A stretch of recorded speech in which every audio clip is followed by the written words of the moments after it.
We're going to talk to Mary Yoke this afternoon, so welcome, Mary. Thank you. It's nice meeting you. We hadn't met before, and so I just wondered if you would give us a little bit of background on where you grew up, your early education, college, that type of thing. Sure. I was born and raised in Indiana, and so I'm a natural-born Hoosier. Went to school for my bachelor's at Indiana University and majored in voice performance or opera, so I have a bachelor's in that. And then I went on to Florida State and got my master's in voice performance and opera. And I was very fortunate to have a lot of success in that career early as a young singer. When I was 24, I sang with San Francisco Opera. I won a big major prize. I was written up as a young Maria Callas. Wow. And I won every audition I entered in those early years, in my teen years and early 20s. But then a disaster of sorts happened to me in my late 20s. I had vocal trouble and still don't know why. I still do have it. It recurs. A physician has recently suggested that it might be a hiatal hernia that causes nocturnal hoarseness. But in my 20s, that hoarseness came and go and was very unpredictable. So I would show up for an audition, and I had won a big prize and had a big reputation, so I would show up at the audition and blow it. And it was really a devastating time in my life. In my late 20s, I didn't know what I was going to do with myself because I thought I had been put on this earth to be a famous opera singer. And after all that training and education and yes, and so it was very, very devastating in my late 20s, and I was in a big sort of negative spiral as I tried to figure out what I was going to do. So during that time, I moved to New York to work with a coach and see a famous physician there who found out that I don't have any growths or polyps or nodes or anything on my vocal cords. So everybody was, perplexed. It must be psychosomatic or, nobody really knew in those days. But during that time, I was in New York and a starving artist taking theater classes and seeing voice teachers and working as a waitress and met my first husband. So we moved out to Montauk, and I started working at a place called Gurney's Inn and Spa as a waitress, and happened to take an aerobics class. This would have been in about 1983, and I thought, I can do this. Yeah, I had a ballet background. It was my minor in college, ballet and piano. And so they hired me immediately on the basis of my ballet background, and I immediately found out I knew nothing about fitness. I knew nothing about target heart rates or anything like that. And coincidentally, once a week, Dr. Bob Otto from Adelphi University came out and did fitness assessments. So pretty soon I was knocking on his door every week saying, tell me about intensity and why do we take pulse? And I probably asked him lots of silly questions, but eventually he said, you should go back to school. So he made it relatively easy for me, and he is my big mentor in this field because in 87, 88, then I went to Adelphi University. Well, first I had to take 2 undergrad prereqs, but then I got a graduate assistantship in clinical exercise physiology, and so I have a master's from Adelphi in 88, and really I credit Dr. Otto with helping me and sort of supporting me and believing in me. And the year that I was a graduate assistant was a tough year because I came in like gangbusters as this emotional, tempestuous diva, and it didn't really fit very well with the department. So Whoops. I kind of had to relearn a whole sort of different way of behaving because that was very accepted in my prior life, not very accepted in an exercise physiology Department of Human Performance lab. So, and I had to start thinking more, left brain instead of right brain, and but I did, and actually was successful at Adelphi. And then I have to say this field has been very good to me. I got out of Adelphi and did corporate fitness for 3 years or so. Meanwhile, they took me on as an adjunct professor. I've worked for a long time for the Aerobics and Fitness Association, doing presentations for them and writing their workshops and traveling all over the world, doing workshops for them. So I'm the author of 4 books, 2 of which were with that organization. So, you know, this field has just sort of snowballed and evolved into an extremely rewarding career that I never would have imagined when I was 20 or 25. Yeah. Well, are you still on the East Coast now, or where? I've actually just moved in January. I moved from the East Coast after about 35 years back to Indiana. I see. So I'll be on the faculty at Indiana University starting August 1st. And what will you be doing there? The Department of Kinesiology on the fitness specialist degree. So I'll be teaching in class in group exercise and in personal training and helping to, you know, devise curriculum and working on a grant, Navy grant that I'm going to be assisting with. Will this be undergrads, grads, both? I believe it'll be mostly undergrads. Yeah. So, tell me about your books a little bit.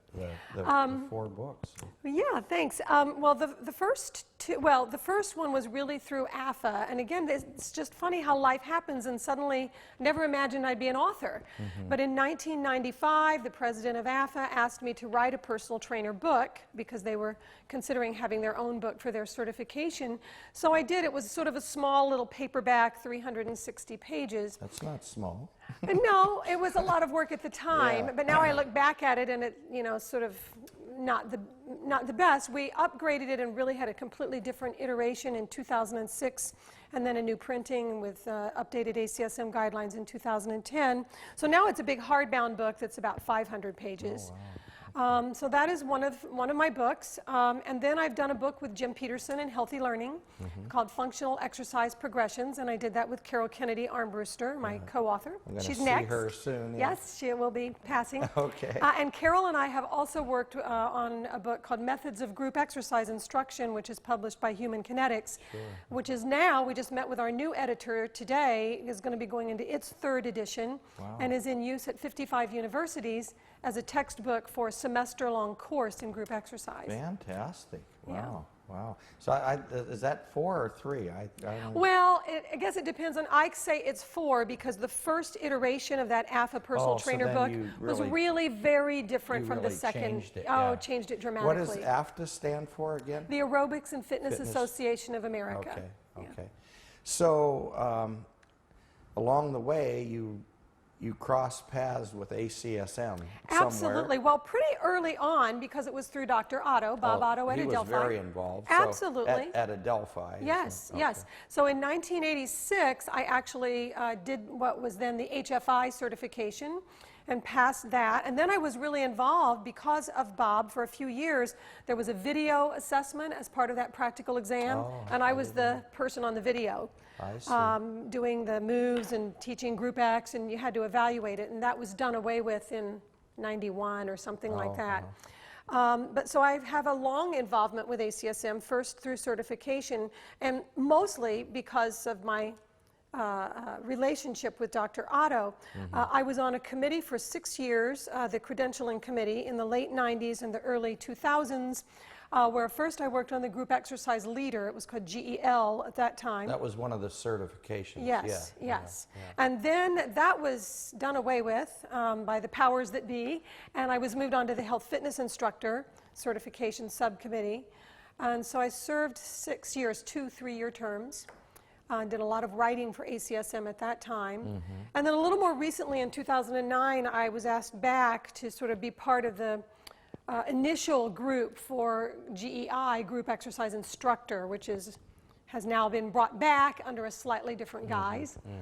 And so I've done that, and then I've also done many research studies that have been presented at the national meeting, either as the lead author or as one of the people down the So line. you've been and author. involved at a lot of different levels Yes, over time. So Yeah. now you just, when you were at Adelphi, did you end up then with a master's? Yes, I currently have 2 masters, but I'm hoping at Indiana University to pursue my PhD. Oh, good. So That a would be neat, long-term too. goal, yes. Yeah.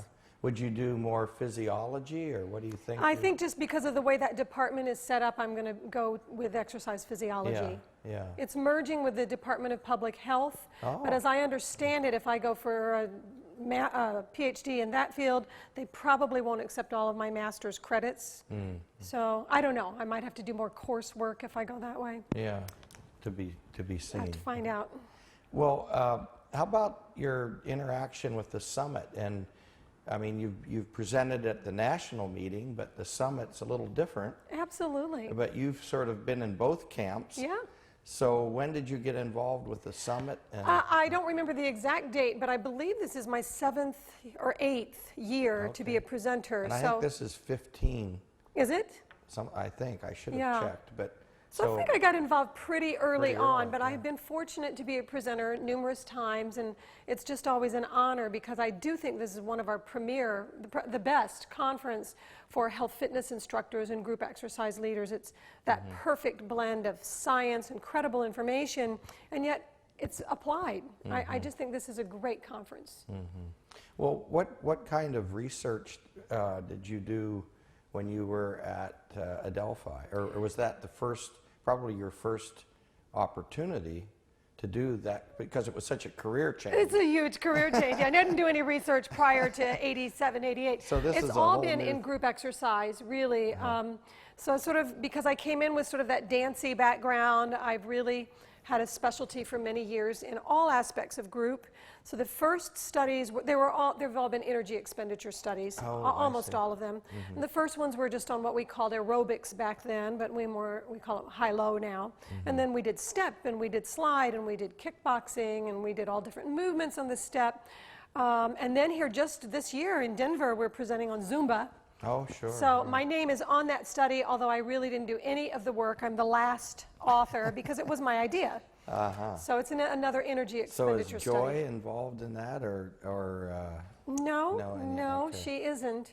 Got kind of on the Zumba kick because, as you may know, it's really popular right now everywhere. Yeah, I talked to her last year at this meeting in Austin, and she and Josie were telling me about Zumba and how popular it was. Hugely popular everywhere, but unfortunately no energy expenditure studies, and they had been advertising that it burned 800 calories an hour. Okay. And I thought, Okay. I don't think so.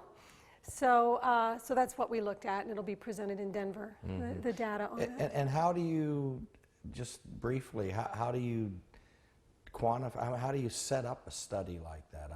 I'm classic- not a physiologist. So. Classic energy expenditure studies involve the oxygen consumption equipment, so you have people, in this case we had them follow one of the Zumba DVDs, and we got instructors, we got people who really sort of knew the moves, so they weren't novices. Okay. But they're all, they have a mouthpiece in So holding you're collecting gas. Yeah, we're collecting gases. Yeah, okay. And what did you find? I mean, can you tell The us average, yeah, sure. The average is about 350 to 400 that? calories Not an hour. 800, Not which you 8. suspected Yeah. anyhow, right? Yeah. Yeah. How does that compare with some of the other things that are out there as far as energy expenditure? I think it's pretty typical for a group exercise class. I Is mean, it? Okay. step is around 400. Okay. Spin, stationary indoor cycling, a little higher, 400 to 500, all depending on the instructor and the moves and the way it's taught and what the participant is putting into it. Does it vary individually as to how much energy is expended? I mean, is everyone unique? Yeah, to Or- some extent. So then you just take the average. Okay. If we sample 25 people, we take the average, I see. Okay. in the okay. results. All right. So, have you been involved with the journal at all, with the fitness journal? I am on the advisory board for the journal, so I've been asked every now and then to review things, and I'm hoping to publish something from Indiana University. I've already been asked to write up a small grant study that was done at IU and submit that for publication. So. Have you published in MSSE too? Or I have not. No. Just the abstracts, from the Oh, from studies the that. meetings. Yeah, from Yeah, the national meeting. The yeah. abstracts are published. Yeah, okay. So, one of the things I was asking everyone is, and you've been involved in the summit for 8 or 9 years, and where is it now and where do you think it should go? I mean, do you think everything's sort of on the right track, or? I think it's somewhat on the right track. I just think this is an excellent conference. I think the programming committee does a pretty good job of blending sort of the academicians and the physicians coming in to do a few talks, and then some of the real applied people and the workouts. So in the early Yeah. years there weren't workouts, but now there are. Yeah, and I saw that this morning. It was packed. Yeah. Yeah. I think that's what the attendee wants. The kind of attendees that we're trying to attract at the Health Fitness Summit, I think they want that blend, and I don't think they want to just come and have a 100% lecture. And just sit all day. Yes, yeah. yes, that might work at the national meeting, Right, but I don't really think it works here. And I really think the committee has done a pretty good job of blending that. And I just hope they continue to do so and continue to address both the scientific, evidence-based information and the really applied information. It needs to be both. Do you think that, or where do you think that a lot of these people that attend here are coming from? Are they mostly fitness club type people? I know it varies, but I didn't know if there was any one group that may I don't know if somebody's dominate or collecting not, the statistics on that because I haven't seen it.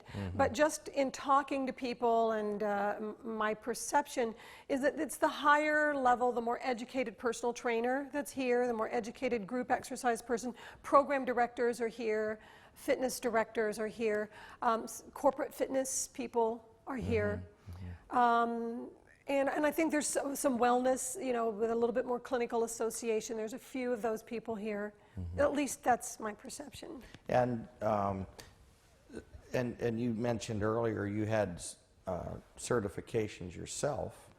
Is that something that's still growing and very popular? Oh, I think the certification industry is still huge, probably bigger than ever. Yeah, I myself have 24 certifications, you know, just over the years. Wow. I've been in the field since '86, or well, really, I started teaching in '83, and over the years, if I could, I went and got it, you know, and I've always learned. In some cases, I learned what I didn't want to do, but they're always educational, and it looks good on your resume. So I think I'm pretty aware of the major certifications of the industry, having served on ACSM's committee and being pretty involved with AFA, yeah. and then taking many other of the other competitors' certifications as well. I think it's still very important in terms of credentialing that grassroots instructor particularly. Well, I started my career in a very traditional physical education program, wanted to be a coach. And I've talked to a lot of people, and I'm so excited to see these undergraduate programs change, you know, changing the way they are. And and the job opportunities now are not necessarily in the schools. You know, people with exercise or specialties in exercise science are being hired in a lot of different disciplines. Yes, and I think that's really an issue, is to prepare them adequately. I mean, my training for my second master's was exercise science as well, and a very good program. Adelphi has an excellent program. But I think, like so many university programs right now, it doesn't always prepare the student for the real world. It prepares them for cardiac rehab or pulmonary rehab, and those are great jobs and they're needed, but I don't think it adequately, and I'm speaking sort of globally of the way I perceive many university programs, don't prepare people to be good personal trainers or to have group exercise skills and to have those hands-on skills that ultimately I think is where we really make a difference with the general public. And especially as America grows less and less fit and more obese and higher incidences of diabetes, I think we need really qualified people that are right there in the trenches. Yeah, you know? and that can relate to people and are motivational, and because a lot of people need a reason to stick with it too, to adhere. Absolutely. My wife just joined the YMCA not too long ago and is very excited about Zumba and spinning